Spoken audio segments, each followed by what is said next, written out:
খিমার, জিলবাব, হিজাব, নিকাব। আসলে কোরআনে নারীদের পোশাক সম্বন্ধে কি বলে, আর কেন আল্লাহ বলেছেন এমনভাবে পোশাক পরতে যাতে নারীদেরকে সহজে চিনে নেওয়া যায়?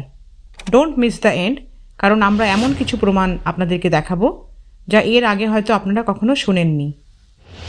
খিমার ন্যূনতম আউটার গার্মেন্ট যা ঢেকে রাখবে মাথাসহ তাদের লজ্জাস্থান এবং বক্ষদেশ, এবং তাদের সৌন্দর্য প্রকাশ করবে না যা স্বাভাবিকভাবে প্রকাশ পায় তা ছাড়া।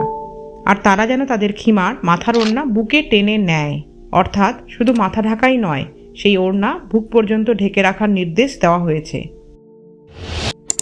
জিলবাব লুজ আউটার গার্মেন্ট যার দ্বারা শরীরের আকার, অঙ্গ প্রত্যঙ্গ বোঝা যাবে না কিন্তু পরিচয় অক্ষুণ্ণ থাকবে।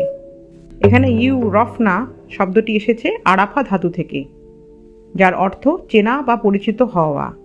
একই মূল শব্দ আমরা দেখি সূরা আর রহমানে, অর্থাৎ অপরাধীদের তাদের চেহারার চিহ্ন দ্বারা চিনে নেওয়া হবে। অর্থাৎ কোরআনে চেনা বা পরিচিত হওয়ার ধারণা বোঝাতে এই একই মূল শব্দ ব্যবহার করা হয়েছে।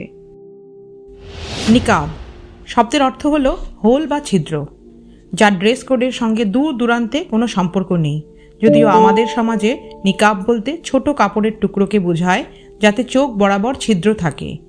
এই নিকাব কিন্তু পরিচয়কে গোপন রাখে, যা সূরা আহজাবের আয়াতের সঙ্গে কমপ্লিটলি অপোজিট।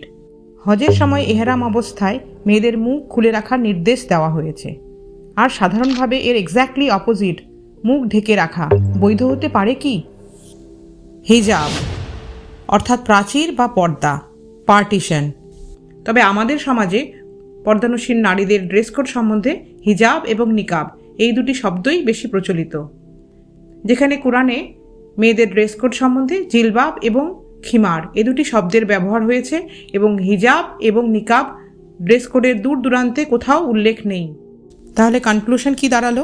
মেয়েদের ড্রেস কোড কোরআনের আলোকে খিমার এবং জিলবাব, যার মূল উদ্দেশ্য মাথাসহ বক্ষদেশ ঢাকা, আকার অবয়ব না বুঝতে দেওয়া এবং পরিচয় যেন গোপন না করা হয়। বাকি চিন্তাধারা আপনাদের।